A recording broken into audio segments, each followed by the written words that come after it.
காசு பணம் இல்லாதவன் ஏழ மகன்தான்.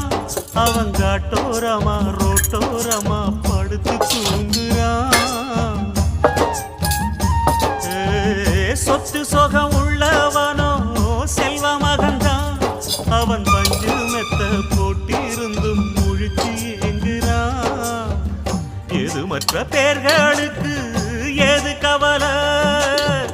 4 காசு வச்சிருந்தா 100 கவலை.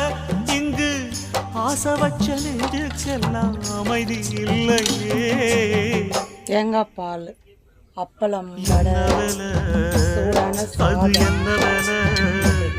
மன நிம்மதிதான் இங்கு என்ன வேலை? எந்த கடை? அது எந்த கடை? அத விக்கிறது இங்கு எந்த கடை? பணங்காசுதான் அள்ளி வீசிதான் அடடா அதுதான் கடையில் கிடைக்காதே. என்ன வேலை? அது என்ன வேலை? மன